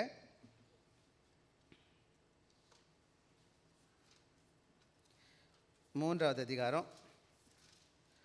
அவர் நேபுகாத்நேச்சர் என்ன பண்ணுறாருன்னா, ஒரு பெரிய சிலையை உண்டாக்கிக்கிறாரு. உண்டாக்கி எல்லாம் எல்லாரும் வணங்கணும்னு சொல்கிறாரு. ஆனால் இவங்க என்ன பண்ணுறாங்கன்னு கேட்டிங்கன்னா, எல்லாரும் வணங்கும் போது இவங்க 3 பேர் மாத்திரம் என்ன செஞ்சுட்ருக்காங்க? நிமிர்ந்து நிற்கிறாங்க. வாசிக்கலாம். 16, 17, 18 வாசிக்கலாம். சாத்ராக், மேஷக், ஆபேத் நோகோ என்பவர்கள் ராஜாவை நோக்கி, நெபுகாத் நேச்சரே, இந்த காரியத்தை குறித்து உமக்கு உத்தரவு சொல்ல எங்களுக்கு என்ன அவசியம் இல்லை. நாங்கள் ஆராதிக்கிற தேவன் எங்களை தப்புவிக்க வல்லவராக இருக்கிறார். எரிகிற அக்கினிக்கும் கைக்கும் நீங்களாக்கி விடுவிப்பார். போனாலும் ஆஹா ஆஹா உங்களுக்கு தெரியும் இந்த சம்பவம் என்ன நடந்துச்சுன்னு சொல்லிட்டு. இந்த சம்பவத்தில் என்ன நடந்துச்சு? அவங்க பயப்படலை. இப்போ மேலே நான் இவ்வளோ நேரம் சொன்ன காரியம் நீங்கள் பார்த்தீங்கன்னா கீழ்ப்படிய சொல்லியிருக்கிறேன். அப்போ இங்கே மட்டும் என்ன நடக்குது? இந்த இடத்துல அவங்க கடவுளோட காரியத்தில் வரும்பொழுது மாத்திரம், விசேஷமாக ஆண்டோட விசுவாச காரியங்கள் பெற்றுப்பொழுது, இன்னைக்கு நான் அதிகமாக பார்த்தது ஒரே ஒரு பிரச்சனை என்ன, நம்ம விட்டு கொடுத்து போயிடுறோம். நிறையா நேரம் காம்ப்ரமைஸ்னு ஆங்கிலத்தில் ஒரு வார்த்தை. அது எப்படியாச்சும் அந்த இடத்துல நான் ஆண்டவரை கனப்படுத்துறது பதிலாக நான் கீழ்ப்படுகிறேன்ற பேரில் என்ன செஞ்சிடறேன், எது சொன்னாலும் அவங்க செய்ய போக பார்க்குறேன். தண்ணி கொடுத்தா இங்கே சிங்கப்பூரில் ஒரு பிரச்சனை இருக்குது நமக்கு எல்லாருக்கும். என் பிள்ளைங்க சில பிள்ளைங்க வருவானுங்க, பாஸ்டர் எனக்கு இன்றைக்கி டிஎன்டி நான் சர்ச்சுக்கு வர முடியாது. என்ன பண்ணுறாராம்? டிஎன்டின்னா உங்களுக்கு தெரியலையா? Dinner and dance. இப்போ டின்னர் அண்ட் டான்ஸில் என்ன கொடுப்பானுங்க? ஃபுல்லாக தண்ணியை ஊற்றி உருண்டு பரண்டு மாண்டி எடுத்து என்ன இவன் வந்துடுவார். இவர் கிறிஸ்தவர். சரி, எங்கே போய் தண்ணி ஊற்றிட்டு வந்தால் எப்படி பேர் வந்திருக்கும்? அழகான பேர் வரும் தானே. கேட்டால் டிஎன்டிலாம் பாஸ்டர் இதெல்லாம் போட்டே மதிக்க மாட்டேன். பதுக்கி ரைட்டு போ, அங்கே ஆண்டோட மகனாக இருக்க பாரு. கஷ்டம்தான். நான் டீச்சராக இருந்த காலங்களில் என் கூட நிறைய பேர் வேலை பார்த்தாங்க பசங்க டீச்சராக. எல்லாம் தண்டி வண்டி பசங்க. அப்போ நம்ம என்ன செய்வாங்கன்னா என் கூட வருவாங்க. ஒரு ஆள் இருந்தால், அவன் பேர் மறந்து போயிட்டேன். ஒரு ஆள் வச்சு நார்த் இந்தியன் என் கூட அவன் பிரின்சிபலாகவே ஏதோ இருந்தான். அப்போ என் கூட்டிகிட்டு போகிறேன். நான் என்னை கூப்பிட்டு வருவாங்க போகலான்னு சொல்லி சரி போவோம் கூட. அவன் போய் தண்ணி அடிப்பான், நான் போய் மாட்டேன்.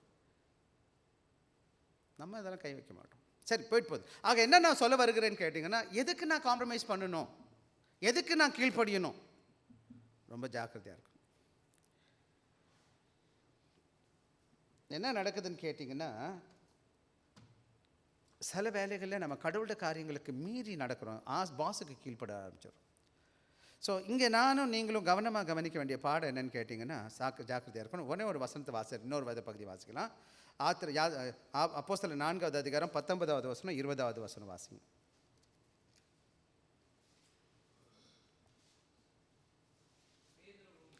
பேதுருவும் யோவானும் பிரதியுத்தரமாக, பார்க்கிலும் இருக்குமோ என்று நிதானித்து பாருங்கள், கண்டவைகளையும் பேதுருவும் யோவானையும் கூப்பிடுகிறாங்க. அந்த சம்பவம் நாங்கள் பார்த்துருக்குறோம். சப்பானி ஒருத்தனுக்கு சுகமாயிடுறான். உடனே எந்த நாமத்தில் செஞ்சீங்கன்னு கேட்குறாங்க. அவங்க சொல்கிறாங்க இயேசு நாமத்தில் செஞ்சோன்னு சொல்ல. அவங்க கட்டில் கொடுக்குறாங்க, இனிமேல் இந்த இயேசு பற்றி சொல்லக்கூடாது, இயேசு நாமத்தை பேசக்கூடாதுன்னு சொல்கிறாங்க. அவர் சொல்கிறாங்க, என்னையா நீ சொல்கிற?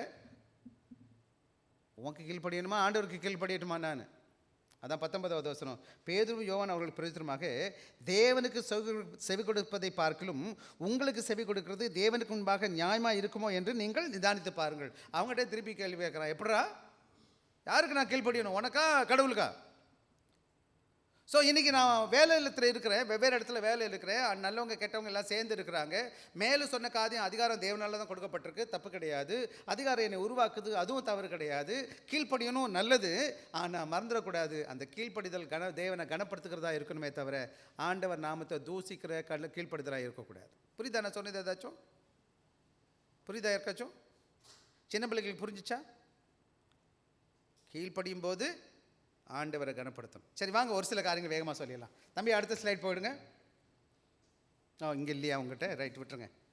இங்கே போட்டேன்னே. பாருங்கள், பாடம் respect authority, respect of authority. எந்த நேரங்களும் நான் கற்றுக்கொள்கிற முக்கியமான பாடம் பிள்ளைகளுக்கு. என்னோட மேலே இருக்கிற எல்லா அதிகாரத்துக்கும் நான் என்ன செய்யணும்? மதிப்பு கொடுக்கணும். ஒவ்வொரு அரசாங்கத்திலையும் தேவனுடைய நோக்கம் நிறைவேறுவதற்கு தேவன் அரசாங்கத்தை வச்சிருக்காரு. அரசாங்கம்னு எது சொல்லுது? உங்கள் பாஸாக இருக்கலாம், உங்கள் கம்பெனியாக இருக்கலாம், ஏதோ ஒரு சட்டத்திட்டங்கள் அங்கே இருக்குது. சபைக்குன்னு ஒரு சட்டத்திட்டம் இருக்குது. இந்த சட்டையில் ஒரு பாஸ்டர் இருக்கிறாரு, ஒரு டீக்கன் இருக்காரு, ஒரு எல்டர் இருக்காரு. ஏதோ ஒரு அதிகாரத்தை கடவுள் கொடுத்துருக்காரு, ஒரு அமைப்பு கொடுத்துருக்கிறாரு. அது நம்முடைய நன்மைக்காக கடவுள் கொடுத்துருக்கிறாரு. அப்புறம் கீழ்ப்படியணும் கடவுள் திட்டங்களுக்கு, கொடுக்கப்பட்ட ஊழியங்களுக்கு. சிங்கப்பூரில் இருக்கிறோம், நல்ல சட்டத்துக்கு கீழ்ப்படுகிற பிள்ளைகளாக இருங்க. அது உங்களை பாதுகாக்கும். எல்லாத்துக்கும் மேலே இங்கே கொடுக்கப்பட்ட பொறுப்பை செய்ய பாருங்க. எனக்கு கொடுத்த பொறுப்பை தட்டி கழிக்கக்கூடாது. டாக்டர் புரியுதா? ரெண்டாவது, நான் என்ன பண்ணணும்? என்னுடைய பாஸ் கெட்டவனாக இருக்கா, நான் என்ன பண்ணட்டும்னு நினைக்கிறீங்க? என்னோட என் சூப்பர்வைசர் கெட்டவராக இருக்கா, நம்ம என்ன பண்ணலாம்? சண்டை போடுவோமா? வாடா நான் பார்க்குறேன். அப்படி பார்த்தா என் வீட்டை துரத்திடுவான். பொழப்பு நாரி போயிடும். கஞ்சி குடிக்கிறது மிஞ்சிப்போம். என்ன? அவனுக்காக ஜெபிங்க, ஊழியத்துக்காக ஜெபிங்க, ஊழியர்களுக்காக ஜெபிங்க. பவுல் அதை பற்றி சொல்கிறார். பிரைம் மினிஸ்டருக்காக ஜெபிங்க, ராஜாக்களுக்காக ஜெபிங்க, போதகருக்காக ஜெபிங்க, பாஸ்க்காக ஜெபிங்க, அவங்க வீட்டில் இல்லை எல்லாருக்காக ஜெபிங்க. ஆண்டவரே அந்த மனசை மாற்றுங்க ஆண்டவரேன்னு சொல்லி ஜெபிங்க. ரெண்டாவது, மதிப்பு கொடுங்க, நல்ல மரியாதை கற்றுக்கொள்ளுங்க. விசேஷமாக இந்த செக்குலர் வேர்ல்டில் நீங்கள் என்ன பார்த்தீங்கன்னா, செக்குலர் உங்கள் கம்பெனியை பற்றி எனக்கு தெரியாது. நாங்கள் கவர்மெண்ட்டில் டீச்சரை வேலை பார்த்தது, மூத்தவங்களுக்கு என்ன செய்யணும்? சல்யூட் அடிக்கணும். இல்லைன்னா ஒரு மாதிரி பார்ப்பான், என்னடா என்னை வணக்கம் பண்ணல அப்படின்னு. இந்த பிரின்சிபல்ஸ் மேலே இருக்கிறவங்களுக்கெல்லாம் போயிட்டு போகிறான், நல்லா இருந்துட்டு போகிறான், வணக்கம் நான் போச்சா என்ன போச்சு? அவன் என்னோட மேலே தானே கடவுள் வச்சுருக்கிறாரு. அவனை பார்த்துட்டு வெட்டிக்கிட்டு போனால் என்ன பிரயோஜனம் இருக்குது? அவன் இப்போ என் மேலே என்ன செஞ்சுருவான்? கண் வச்சு எனக்கு ஏதாச்சும் பழி வாங்க பார்ப்பான். ஒன்றும் இல்லை. இந்த வேதத்தில் ஒரு எஸ்தர்னு ஒரு புத்தகமே இருக்குது. அந்த எஸ்தர் புத்தகம் ஒரே ஒரு பிரச்சனையில் தான் சுற்றுது. எது? மதிக்கலைன்னு. கடவுளை அறியாதவங்களுக்கு ரொம்ப பெருமை பிடிச்சவனுங்க இருப்பாங்க, வினயம் பிடிச்சவனுங்க இருப்பாங்க. மதிச்சுட்டு போங்கப்பா. உங்களுக்கு கொடுத்த வேலையை கடவுளுக்கு கீழ்ப்படிஞ்சு செய்ய பாருங்கள். உங்களுக்கு கொடுத்த பொறுப்பில் பங்கு கொள்ள பாருங்கள். நாம் எங்கே இருந்தாலும் சமாதானக்காரனராக இருக்கணும். என்ன செய்யக்கூடாது? சண்டை போடுறதுக்கு காரணராக இருக்கக்கூடாது. விசேஷமாக கிறிஸ்தவ முறையில் எப்படி இருக்கணும்னு சொல்லி இன்னொரு நாளைக்கு நான் உங்கள்கிட்ட பேசுகிறேன். ஒரு பிரச்சனை வந்து அதை எப்படி சமாளிக்கணும்னு வேதம் என்ன சொல்லுதுன்னு நம்ம பார்ப்போம். ஆனால் நான் எங்கே இருந்தாலும் எப்படி பண்ணுவேன்? கலகக்காரனாக இருக்கக்கூடாது. வேதத்தில் ஒரு வசனம் இருக்குது, கலகக்காரரே கலகக்காரரே கலகக்காரரேன்னு ஒரு வார்த்தை ரிப்பீட்டடாக இருக்கும். என்ன அது? இஸ்ரவேல் ஜனங்களை பற்றி இப்போ வேதம் சொல்லுது. எப்படி இருக்காங்க? கலகக்காரம். கலகக்காரங்கன்னா என்னது? எங்கே போனாலும் வம்பு, வழக்கு, சண்டை, சச்சரவு. நீங்கள் இருக்கிற இடத்துல இயேசு சாமி வீடு, அந்த நீங்கள் இருக்கிற இடம் சமாதானத்தின் இடம். நீங்கள் கெட்டவங்களாக இருந்தால் கூட அந்த இடத்துல நீங்கள் போயிட்டீங்கன்னா அந்த இடத்துல எப்படி வந்துடும்? அமைதி வந்துடும், அன்பு வந்துடும், ஆண்டோட நாம மகிமைப்படுத்தப்படும். ஆக ரெண்டே ரெண்டு காரியம்: கீழ்ப்படிதல், பொறுப்பை உணர்ந்து செயல்படுதல். Submission, responsibility. இந்த வேத பகுதியில் உங்களுக்கு பிரயோஜனமாக இருக்கும் நான் உணர்கிறேன். வாங்க நம்ம எல்லாம் கண்ணு மூடி ஜெபிக்க போகிறோம். இரக்கமுள்ள கர்த்தாவே, இந்த நாளுக்காய் நன்றி செலுத்துகிறோம். உமது பிள்ளைகளாக ஒன்று கூடி வந்து உமது வார்த்தையை கேட்பதற்கு ஆண்டவரே, பவுல் கொடுத்த காரியத்தை கற்றுக்கொள்வதற்கு கிருபை கொடுத்ததற்காய் ஸ்தோத்திரம். கர்த்தருடைய வார்த்தை கேட்டு ஆண்டவரே கொடுத்த அறியாதற்கு கீழ்ப்படிந்து எங்கள் கொடுத்த பொறுப்புகளை ஆண்டவரை தட்டி கழிக்காதபடி சிறப்பான விதத்தில் செய்வதற்கு கர்த்தர் கிருபை தாரும். நீரை பொறுப்பேற்று வழிநடத்தும் ஆசீர்வதியும். இயேசு கிறிஸ்துவின் இனிய நாமத்தில் கேட்கிறோம் நல்ல பிதாவே, ஆமென்.